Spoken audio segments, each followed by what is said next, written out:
السلام علیکم ورحمۃ اللہ وبرکاتہ۔ محترم ناظرین، آپ دیکھ رہے ہیں آپ کا اپنا دینی چینل اصلی وظیفہ۔ اللہ تعالیٰ آپ سب پر اپنی رحمتوں کی بارش فرمائے اور ہمیں حق بات سمجھانے اور اس پر عمل کرنے کی توفیق عطا فرمائے، آمین یا رب العالمین۔ ناظرین اکرام، آج میں آپ کے سامنے ایک ایسا عبرت ناک واقعہ بیان کرنے جا رہی ہوں جو ہمارے پیارے آقا حضرت محمد مصطفیٰ صلی اللہ تعالی علیہ وسلم کی اپنی امت سے بے پناہ محبت اور رحمت کو ظاہر کرتا ہے۔ روایت میں آتا ہے کہ ایک دن حضرت جبرائیل علیہ السلام حضور صلی اللہ علیہ وسلم کی خدمت میں حاضر ہوئے اور عرض کیا کہ یا رسول اللہ، جو شخص یہ تسبیح پڑھتا رہے اس کے جنازے میں 70,000 فرشتے شریک ہوں گے، اس کی قضا نمازیں معاف ہوں گی، وہ موت کی سختی سے دور ہوگا، قبر کے عذاب سے محفوظ رہے گا، جہنم اس پر حرام ہوگی اور جنت اس کے لیے واجب ہوگی۔ پھر ایک مرتبہ جبرائیل علیہ السلام نبی کریم صلی اللہ علیہ وسلم کے پاس آئے۔ آپ صلی اللہ علیہ وسلم نے دیکھا کہ جبرائیل کچھ پریشان ہے۔ آپ نے فرمایا، اے جبرائیل، کیا معاملہ ہے کہ آج میں آپ کو غمزدہ دیکھ رہا ہوں؟ جبرائیل علیہ السلام نے عرض کیا، اے محبوب خدا، کل میں اللہ کے حکم سے جہنم کا نظارہ کر کے آیا ہوں۔ اس کے ہولناک منظر دیکھ کر مجھ پر غم کے آثار طاری ہو گئے۔ حضور اقدس صلی اللہ تعالی علیہ وسلم نے فرمایا، اے جبرائیل، مجھے بھی جہنم کے حالات بتاؤ۔ جبرائیل علیہ السلام نے عرض کیا کہ جہنم کے کل 7 درجے ہیں۔ سب سے نیچے والے درجے میں اللہ تعالیٰ منافقوں کو رکھے گا، اس سے اوپر 6 درجے میں مشرک ہوں گے، 5ویں درجے میں سورج اور چاند کی پرستش کرنے والے ڈالے جائیں گے، 4تھے درجے میں آتش پرست ہوں گے، 3رے درجے میں یہود کو رکھا جائے گا اور 2 درجے میں نصارہ یعنی عیسائی ہوں گے۔ یہ بیان کر کے جبرائیل علیہ السلام خاموش ہو گئے۔ نبی کریم حضرت محمد صلی اللہ تعالی علیہ وسلم نے فرمایا، اے جبرائیل، آپ خاموش کیوں ہو گئے؟ پہلے درجے میں کون ہوگا؟ جبرائیل علیہ السلام نے عرض کیا، اے اللہ کے رسول، پہلے درجے میں آپ کی امت کے گناہگار رکھے جائیں گے۔ یہ سن کر رحمت للعالمین صلی اللہ علیہ وسلم بے انتہا غمگین ہو گئے۔ آپ نے فوراً اپنی امت کے لیے دعا شروع کر دی۔ 3 دن تک آپ مسجد میں نماز ادا کرتے رہے، پھر اپنے حجرے میں تشریف لے جا کر دروازہ بند کر لیتے اور اللہ تعالیٰ کے حضور رو رو کر فریاد کرتے رہتے۔ صحابہ اکرام حیران تھے کہ یا رسول اللہ صلی اللہ علیہ وسلم پر کیسی کیفیت طاری ہے کہ آپ مسجد سے حجرے میں تشریف لے جاتے ہیں اور گھر نہیں جاتے۔ تیسرے دن سیدنا ابو بکر صدیق رضی اللہ تعالی عنہ سے رہا نہ گیا۔ وہ دروازے پر گئے، دستک دی اور سلام عرض کیا، مگر جواب نہ آیا۔ وہ روتے ہوئے سیدنا عمر فاروق رضی اللہ تعالی عنہ کے پاس گئے اور کہا کہ میں نے سلام کیا مگر جواب نہیں ملا، آپ جائیں، شاید آپ کو جواب مل جائے۔ انہوں نے بھی 3 مرتبہ سلام کیا مگر جواب نہ ملا۔ پھر حضرت سلمان فارسی رضی اللہ تعالی عنہ کو بھیجا گیا مگر پھر بھی جواب نہ آیا۔ آخرکار حضرت علی رضی اللہ تعالی عنہ نے مشورہ دیا کہ نور نظر بیٹی سیدہ فاطمہ رضی اللہ عنہا کو بھیجا جائے۔ جب سیدہ فاطمہ رضی اللہ تعالی عنہا دروازے پر آئیں، آپ نے عرض کیا، ابا جان، السلام علیکم ورحمۃ اللہ وبرکاتہ۔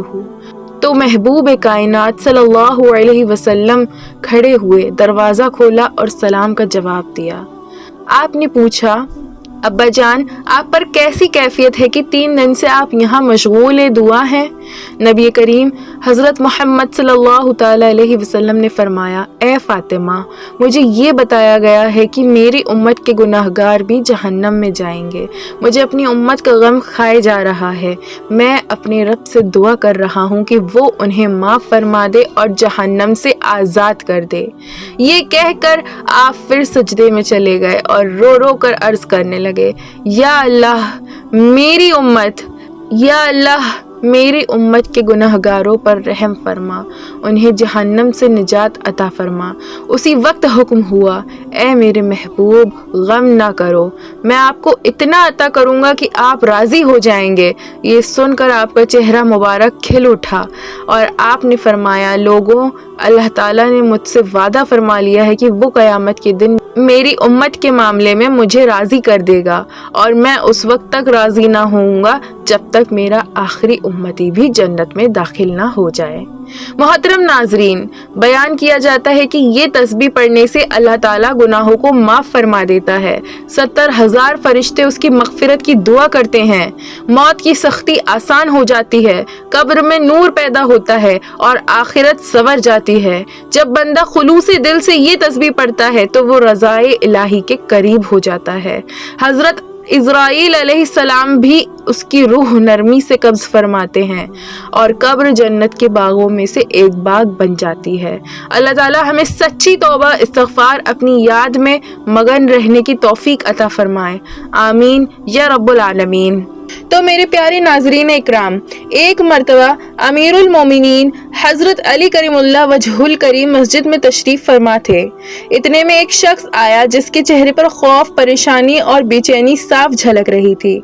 उसने आते ही अर्ज किया, या अमीरुल मोमिनीन रज़ी अल्लाह ताला अन्हु, मैंने बहुत गुनाह किए हैं, मेरा दिल सख्त हो चुका है, मेरी आंखों से आंसू सूख चुके हैं, मुझे न सुकून मिलता है न खुशी, मैं तौबा करना चाहता हूँ मगर दिल नहीं मानता, जुबान नहीं रोती और सजदा अच्छा नहीं लगता। क्या अल्लाह मेरे जैसे गुनहगार को माफ करेगा? हजरत अली रजी अल्लाह ताला अन्हु ने नरमी के साथ उसकी तरफ देखा और फरमाया, ए बंदाए खुदा, तुझे किसने कहा कि अल्लाह तुझसे नाराज है? क्या तूने अपने रब को पहचाना नहीं? जो बंदे के सजदे से पहले उसके आंसू को देख लेता है, वो ऐसा करीम रब है जो अपने दर के सवाल करने वालों को खाली नहीं लौटाता। फिर आपने फरमाया, मैं तुझे नबी सल्लल्लाहु अलैहि वसल्लम की एक बात सुनाता हूँ। आपने फरमाया, जब कोई बंदा रात की तारीकी में लोगों से छुपकर अल्लाह के दर पर आता है और रोता है तो अल्लाह फरिश्तों से फरमाता है, गवाह रहो, ये मेरा वो बंदा है जिसने मुझसे हया करते हुए तन्हाई में मुझे पुकारा, मैंने इसकी फरियाद सुन ली, मैंने इसके गुनाह माफ कर दिए। हजरत अली रजी अल्लाह ताला अन्हु ने फरमाया, जिस रब ने गुनाहों में डूबे हुए शख्स के लिए भी बख्शिश का वादा किया है, वो तेरे लिए क्यों नहीं करेगा? तू पछता रहा है, तू खौफजदा है, तू उसकी रहमत का उम्मीदवार है। सुन, तेरे पछतावे ने ही अल्लाह का दरवाजा खटखटा दिया है। अब उठ, वुजू कर, 2 रकात नमाज तौबा अदा कर और सच्चे दिल से कह, या अल्लाह, मैं तेरे सिवा किसी का नहीं, मैंने अपनी जान पर जुल्म किया मगर तू रहीम है, मैं लौट आया हूँ, मुझे अपना बना ले। और याद रख, अगर तेरी आंखों से आंसू भी ना निकले तो दिल का टूटना आंसू से भी बड़ा सजदा होता है। ये सुनकर वो शख्स फूट फूट कर रोने लगा, सजदे में गिर पड़ा और कहने लगा, या अल्लाह, मैं गुनाहगार हूँ मगर तेरा दर नहीं छोड़ूंगा। हजरत अली रजी अल्लाह ताला अन्हु ने आसमान की तरफ देखा और दुआ की, ए अल्लाह, ये तेरा बंदा तेरे फजल का तलबगार है, तू गफूरुर रहीम है, इसके आंसुओं को कबूल फरमा। मोहतरम नाजरीन, हजरत अबू उमामा रजी अल्लाह ताला अन्हु से रिवायत है कि नबी करीम हजरत मोहम्मद सल्लल्लाहु अलैहि वसल्लम ने फरमाया, कयामत के दिन कुछ लोग ऐसे होंगे जिनके गुनाह पहाड़ों से भी बड़े होंगे, मगर जब वो अल्लाह के हुजूर खड़े होंगे तो अल्लाह फरिश्तों से फरमाएगा, इनके गुनाहों पर पर्दा डाल दो, इन्हें मेरे करीब ले आओ, इनके दिलों में मेरे लिए खास मोहब्बत थी, ये गुनाह करते थे मगर जब मेरा नाम सुनते थे तो उनकी आंखें भर आती थीं, जब रात की तन्हाई में मुझे पुकारते तो मैं अर्श से उनकी आवाज़ सुनता था, उनकी नदावत मुझे पसंद थी, उनके आंसू मुझे महबूब थे। फिर इरशाद हुआ, ए इंसान, अगर तू ज़मीन भर का गुनाह लेकर भी आ जाए और मेरी रहमत से मायूस ना हो तो मैं तुझे ज़मीन भर की मग़फ़िरत अता कर दूंगा। मैं वो अल्लाह हूँ जो तौबा कबूल करने वाला है। जब बंदा सच्चे दिल से एक बार भी या अल्लाह कहता है तो मैं उसकी तरफ मुतवज्जो हो जाता हूँ। नबी सल्लल्लाहु ताला अलैहि वसल्लम ने फरमाया, क़यामत के दिन कुछ चेहरे रोशन होंगे, उनके गुनाह बहुत होंगे मगर उनके दिलों में अल्लाह की अज़मत का नूर होगा। उनसे कहा जाएगा, आज तुम्हें वो रब माफ कर रहा है जिससे तुम शर्मिंदा थे, तुम्हारे वो आंसू गवाह हैं जो रात की तारीकी में बहे, तुम्हारी वो आहें दलील हैं जो तुमने खलवत में भरी। मोहतरम नाजरीन, हजरत साद बिन अबी वक्कास रजी अल्लाह ताला अन्हु का वाक़या भी हमें ईमान की बुलंदी सिखाता है। ग़ज़वा उहद के दिन वो नबी करीम हजरत मोहम्मद सल्लल्लाहु अलैहि वसल्लम के आगे ढाल बनकर खड़े रहे, हर तीर को अपने जिस्म पर रोका। हुजूर अक़दस सल्लल्लाहु अलैहि वसल्लम उनकी बहादुरी देखकर फरमा रहे थे, साद तीर चलाओ, मेरे माँ बाप तुम पर कुर्बान हो। ये वो मुकाम है जो बहुत कम सहाबा को नसीब हुआ। उसी दिन हजरत तलहा बिन उबैदुल्लाह रज़ी अल्लाह ताला अन्हु ने भी अपने हाथों से इतने तीर रोके कि उनका हाथ शदीद ज़ख्मी हो गया। नबी करीम हजरत मोहम्मद सल्लल्लाहु ताला अलैहि वसल्लम ने फरमाया, जिसने आज तलहा को देखा उसने जन्नती को देखा।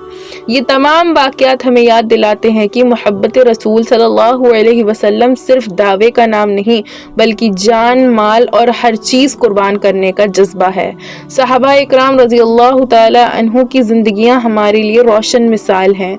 आखिर में हज़रत अब्दुल्लाह बिन बुरैदा रज़ी अल्लाह ताला अन्हु से रिवायत है कि नबी करीम हज़रत मोहम्मद सल्लल्लाहु अलैहि वसल्लम ने फरमाया, जो शख्स ये तस्बीह पढ़े और उसके बाद ये सूरह पढ़े उसकी दुआ ज़रूर कबूल होती है। अल्लाह ताला हमें सच्ची तौबा, मोहब्बत इलाही और मोहब्बत रसूल की दौलत अता फरमाए। आमीन या रब्बुल आलमीन। रिवायत में आता है कि जो शख्स दिन में 100 मरतबा ये कलिमात पढ़ ले, अल्लाह ताला उसके तमाम गुनाह माफ़ फरमा देता है, चाहे वो समंदर की झाग के बराबर ही क्यों ना हो। जब कोई बंदा ये सूरत और ये कलिमात एक साथ पढ़ता है तो उसकी मग़फ़िरत के लिए 70,000 फरिश्ते ज़मीन पर उतरते हैं और उसके लिए रहमत की दुआ करते हैं। फरमाया गया कि जब बंदा इन कलिमात को पढ़ता है तो वो रज़ाए इलाही के करीब पहुँच जाता है। हज़रत इज़राइल अलैहिस्सलाम उसकी रूह को निहायत नरमी से कब्ज़ फरमाते हैं, जैसे कोई नरम हवा जिस्म को छूकर गुजर जाए। ये कलिमात कब्र में उसके लिए नूर बन जाते हैं, उसकी कब्र को जन्नत के बागों की तरह रोशन कर देते हैं और क़यामत तक उसके साथ रहते हैं। ये कलिमात आखिरत में उसके लिए शफाअत का ज़रिया बनते हैं। रिवायत है कि मुकाम तबूक में एक दिन हुजूर अक़दस सल्लल्लाहु अलैहि वसल्लम सहाबा के साथ तशरीफ़ फरमा थे। सूरज एक अजीब नूर चमक के साथ तुलू हुआ। सहाबा इकराम हैरान थे। इतने में हज़रत जिब्राईल अलैहिस्सलाम हाजिर हुए। हुजूर ने फरमाया, ए जिब्राईल, आज सूरज इस कदर रोशन क्यों है? अर्ज़ किया, आज मुआविया बिन मुआविया रज़ियल्लाहु ताला अन्हु का इंतकाल हुआ है। अल्लाह ताला ने उनकी नमाज जनाजा के लिए 70,000 फरिश्ते भेजे हैं, क्योंकि वो कसरत से सूरतुल इखलास पढ़ा करते थे। हुजूर सल्लल्लाहु अलैहि वसल्लम ने भी उनकी नमाज जनाजा अदा फरमाई। जिब्राईल अलैहिस्सलाम ने अर्ज किया कि जो शख्स सूरतुल इखलास की तस्बीह पढ़ता रहेगा उसके जनाजे में 70,000 फरिश्ते शरीक होंगे। मोहतरम नाजरीन, अब अमल का तरीका गौर से सुन लीजिए। सबसे पहले आप दुरूद पाक पढ़ें। अल्लाहुम्मा सल्लि अला मुहम्मद व अला आलि मुहम्मद कमा सल्लैता अला इब्राहीम व अला आलि इब्राहीम इन्नका हमीदुम मजीद। अल्लाहुम्मा बारिक अला मुहम्मद व अला आलि मुहम्मद कमा बारकता अला इब्राहीम व अला आलि इब्राहीम इन्नका हमीदुम मजीद। इसके बाद एक तस्बीह सूरतुल इखलास पढ़ें। जी हाँ, आपको बिस्मिल्लाहिर्रहमानिर्रहीम पढ़ने के बाद सूरतुल इखलास पढ़नी है। बिस्मिल्लाहिर्रहमानिर्रहीम। कुल हुवल्लाहु अहद अल्लाहुस समद लम यलिद वलम यूलद वलम यकुल लहु कुफुवन अहद। फिर 30 मरतबा पढ़ें, अस्तगफिरुल्लाह रब्बी मिन कुल्ली ज़म्बिन व अतूबु इलैह। आपको 30 टाइम्स ये कलिमात पढ़ने हैं। अस्तगफिरुल्लाह रब्बी मिन कुल्ली ज़म्बिन व अतूबु इलैह। इसके बाद 7 मरतबा सूरतुल मुज़म्मिल की तिलावत करें। मैं फिर से बोल देती हूँ, आपको 7 टाइम्स 7 मरतबा सूरह मुज़म्मिल की तिलावत करनी है। आखिर में वही दुरूद पाक दोबारा पढ़िए जो आपने दुरूद पाक शुरू में पढ़ी थी। इंशाअल्लाह इस अमल की बरकत से गुनाहों की मग़फ़िरत होगी और जन्नत की राह आसान होगी। आइए मिलकर दुआ करते हैं। اے اللہ ہمیں نیک عمل کی توفیق عطا فرما، ہمارے دانستہ اور نادانستہ گناہ معاف فرما، ہمیں ایسی زندگی دے جس سے تو راضی ہو جائے، ہمیں اطمینان قلب کی دولت عطا کر، ہماری مشکلیں آسان فرما، ہماری دعاؤں کو اپنی شان کے مطابق قبول فرما، آمین یا رب العالمین۔ محترم ناظرین، اگر آپ کو آج کی یہ روحانی محفل پسند آئی ہو تو ویڈیو کو لائک کیجیے، شیئر کیجیے اور کمنٹ سیکشن میں اللہ تعالیٰ کے 99 ناموں میں سے کوئی ایک نام لکھ کر اپنی حاضری ضرور لگائیے۔ چینل اصلی وظیفہ کو ضرور سبسکرائب کریں اور بیل آئیکن دبا لیں تاکہ ہر نئی دینی ویڈیو آپ تک سب سے پہلے پہنچے۔ مجھے بھی اپنی دعاؤں میں یاد رکھیے گا۔ جزاک اللہ خیرا کثیرا۔ السلام علیکم ورحمۃ اللہ وبرکاتہ۔